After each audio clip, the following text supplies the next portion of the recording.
나만 삼성전자 하이닉스가 없어. 나만 없어 나만. 네. 막 인버스 투자하시는 분들 많잖아요. 나요. 저요. 한 대 때려도 됩니까? 채찍을 막 이렇게 휘두르는 거지.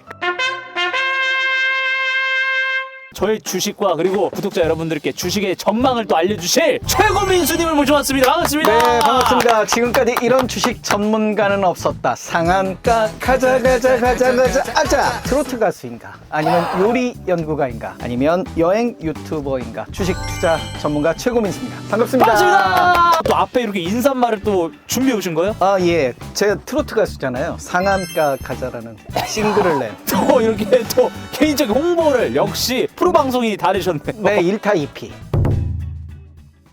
아, 요즘 뭐 주식시장도 뜨겁잖아요. 네, 맞습니다. 그래서 좀 집중하자.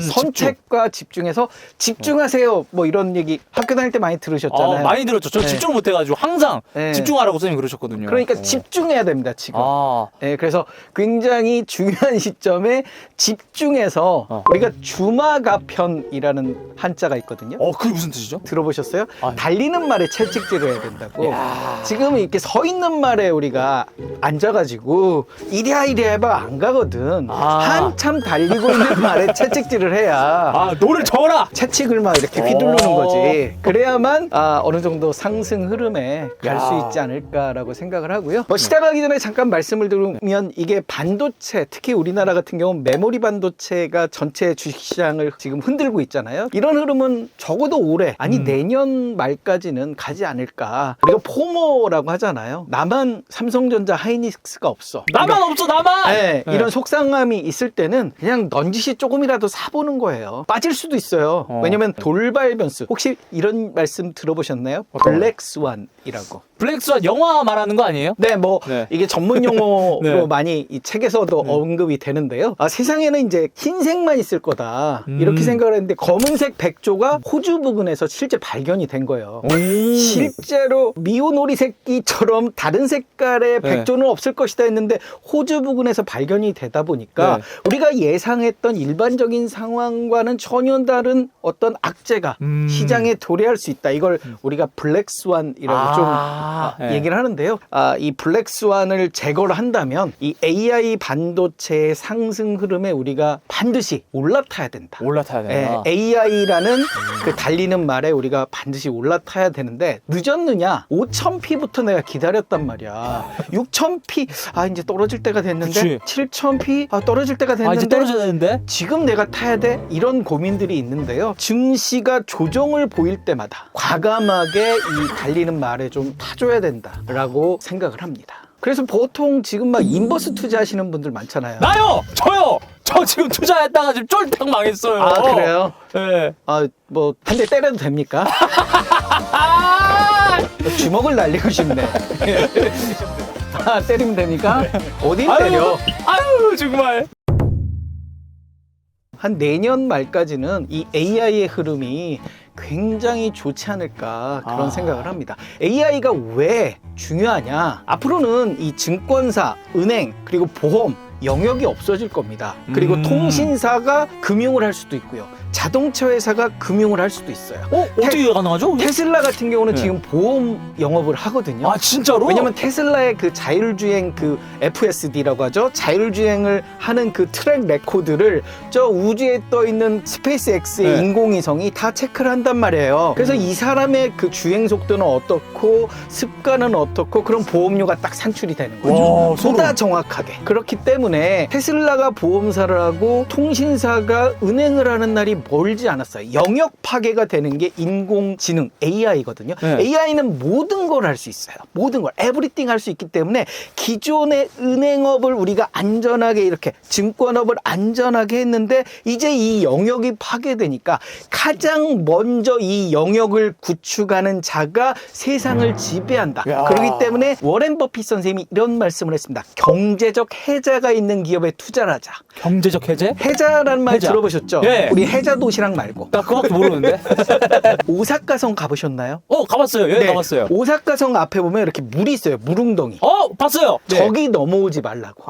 그게 해자입니다. 해자. 그래서 이 해자가 있는 기업, 남이 넘어올 수 없을 정도의 독자적인 그런 기술과 업력을 가진 기업들을 경제적 해자가 있다고 하고 워렌 버핏 선생님은 그런 경제적 해자가 있는 기업을 투자하라고 했는데 AI 시대에 경제적 해자를 갖춘 기업이 뭐냐면 데이터 센터를 빨리 많이 짓는 AI 서비스 기업, 대표적으로 엔트로픽, 오픈 AI. 그러니까 세상에서 누가 제일 예쁘냐 하면 백설공주예요. 이런 대답을 낼 수 있는 데이터 센터를 어서 빨리 지어야 되는데 그 데이터 센터를 짓기 위해서는 삼성전자와 SK 하이닉스의 HBM이라는 메모리 반도체도 필요하고 여러 가지 반도체 관련 뭐 SSD라든지요, HDD라든지 이런 여러 가지 것들이 필요하다 보니까 AI 발 동시다발적으로 주가 급등이 일어나고 있는 상황인 거죠. 아, 그러니까 그 한마디로 지금 모든 기업들이 다 그 데이터베이스를 만들려고 막 빨리 만들어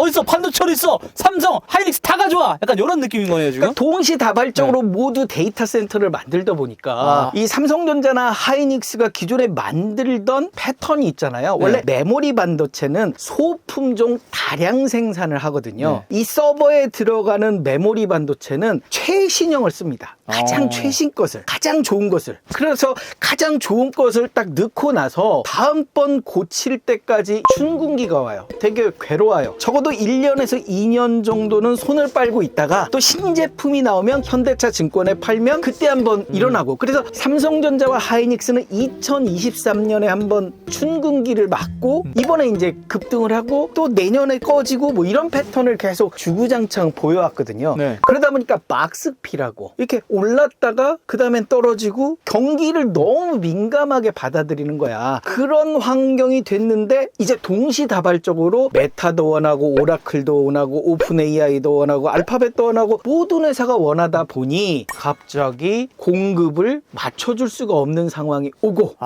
그래서 주가가 지금 굉장히 급등을 했는데 이게 한국만의 상황이냐? 아니다라는 거죠. 일본도 지금 증시가 급등을 했는데 그 급등한 핵심에는 다 AI 관련 회사들. 예를 들면 키옥시아라든지요, 뭐 무라타 제작소라든지 다 AI와 관련된 회사만 급등을 하고 대만 증시도 마찬가지고. 그래서 우리나라가 삼성전자와 하이닉스가 오르는 게 과연 이 상황이 이상한 거냐? 우리나라만 있는 상황이냐? 글로벌리 다 이런다는 거죠. 미국 증시도 AI와 관련된 회사들. 대표적으로 마이크론이라든지 샌디스크라든지 이런 회사들만 급등을 하고 있어요. 그렇기 때문에 글로벌리 이 AI라는 이 말에 우리가 올라타야 될 거냐 안 타야 될 거냐 지금 너무 늦은 거 아니냐 아직 늦지 않았다라고 저는 말씀을 드릴 수가 있는 거예요. 아직 늦지 않았답니다. 저도 오늘부터 다음 주 오면 바로 타야겠습니다 지금. 왜냐면 2023년 우리 엔비디아라는 회사가 각광을 받은 게 그렇게 오래되지 않았어요. 그렇죠. 2023년 또는 2024년. 그렇다면 2년 내지 3년 정도 AI, 인공지능이 이렇게 확 뜨기 시작을 했거든요. 근데 우리가 모바일, 핸드폰 시장을 과거 경험을 해보면 그게 한 뭐 십몇 년 이렇게 가거든요. 쭉 상승세가. 그리고 우리가 2000년대 닷컴 버블이라고 인터넷이 활성화되면서 너도 나도 홈쇼핑 만들었거든요. 맞아요. 이런 닷컴 버블이 나고 그 뒤에 이제 혁신적인 서비스가 계속 몰락하고 새로 생성하고 이러면서 한 18년 정도 닷컴 버블이 흘렀거든요. 그렇다고 하면 AI가 이제 시작한 지 2년에서 3년 정도 됐다고 하면 아직 초창기네. 그리고 아직 그 데이터 센터를 완벽하게 가진 경제적 해자가 없다라는 것은 적어도 1년 내지 2년 정도는 이 사이클이 가지 않겠느냐. 중요한 키워드를 하나 말씀을 드리고 싶습니다. ADR. ADR? 네. 바로 SK 하이닉스가 미국 시장에 상장을 계획을 한다라는 언론 기사들이 나오고 있거든요. 진짜요? 상장을 하는데 ADR 형태로 상장을 할 겁니다. 이게 뭐냐면 국내 시장에 이미 상장이 되어 있잖아요. 이 상장되어 있는 주식을 그대로 영수증 같은 걸 써서 미국 시장에 여기 한국 시장에 SK 하이닉스가 있는데 미국 뉴욕 증권거래소에서 하이닉스를 거래를 좀 해줘 라고 종이 영수증을 써주는 거죠. 그게 ADR 이고요. 아메리카 디파지터리 리시트인가요? 뭐 아마 그럴 겁니다. 그래서 그걸 써주면 그게 이제 상장이 미국 시장에 되는데 왜 그게 중요하냐? SK 하이닉스나 삼성전자가 마이크론에 비해서 평가가 너무 박해 좋겠다. 음. 왜? 한국 시장에 있다 보니까. 이 하이닉스가 미국 시장에 상장을 한다면 미국 기업으로 평가를 받게 되는 것. 아, 미국으로. 그럼 어떤 차이가 있느냐? 일단 마이크론, 메모리 반도체의 한 20% 정도 시장 점유율을 차지하고 있고요. 삼성전자와 하이닉스가 한 65%에서 70% 정도를 차지를 하고 있어요.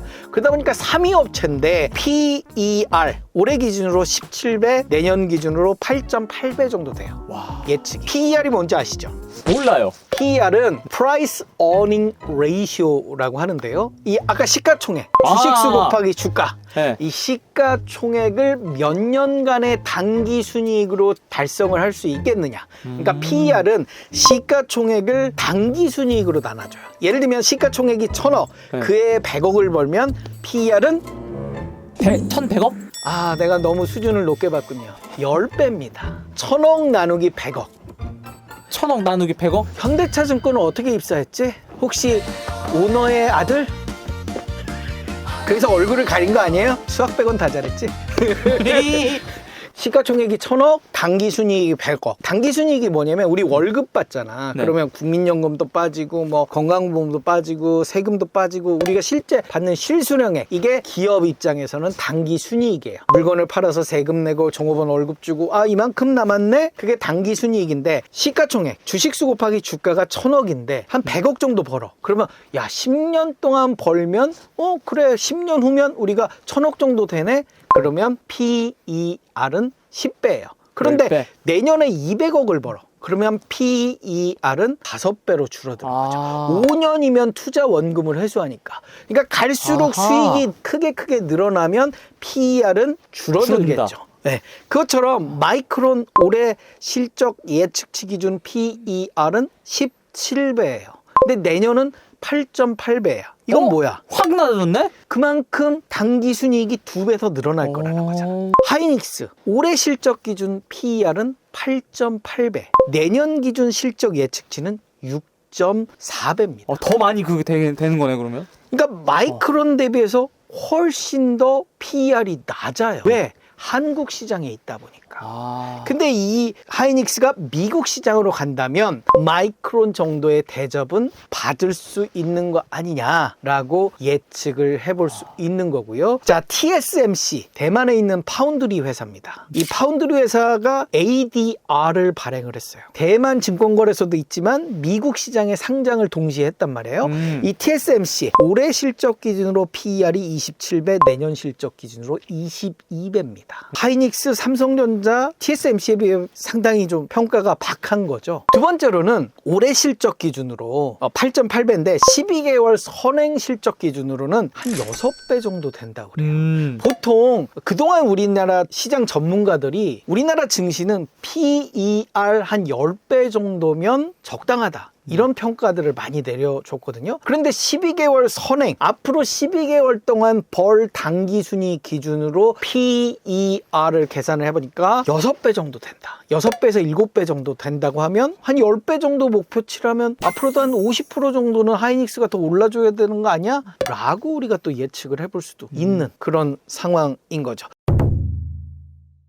하이닉스가 ADR을 발행해서 미국 시장에 상장을 하게 되면 우리 들어는 보셨나요? 필라델피아 반도체 지수. 필라델피아 야구팀은 아는데. 필라델피아 반도체 지수라고요. 반도체 투자를 하시는 분들은 다 아실 거예요. 미국 주식시장에서 반도체 섹터만을 모아놓은 게 필라델피아 반도체 지수고요. 우리가 SOX라는 티커를 씁니다. 그래서 싹스리라고 SOXL, 필라델피아 반도체 지수의 3배수를 추정하는 게 SOXL이라고 하잖아요. 이 필라델피아 반도체 지수에 하이닉스가 들어가게 되는 거죠. 하이닉스의 ADR이 들어가게 되고요. 만약에 그렇게 된다면 이 필라델피아 반도체 지수를 추종하는 글로벌 ETF, 글로벌 펀드, 글로벌 패시브 자금이 들어가면서 주가 상승에 굉장히 큰 도움이 될 것이다. 그리고 ADR을 발행함으로써 이제 미국인들이 직접적으로 SK 하이닉스에 투자를 하게 되잖아요. 그러면 증시 리포트들도 굉장히 많이 나올 거고요. 그리고 직접 투자를 통해서 아무래도 유통성이 증가가 되니까 그 부분들이 우리 이 박스피 그동안에 있던 삼성전자와 하이닉스의 흐름을 좀 바꿔주지 않을까. 그리고 하이닉스의 성공이 아마 삼성전자에게도 좀 경각심을 주면서 삼성전자라든지 현대차라든지 이런 회사들의 ADR 발행도 늘어날 수 있겠더라. 왜냐면 증시에서 저평가되는 부분들을 이렇게 미국 시장에서 제대로 된 평가를 받는 날이 오니까.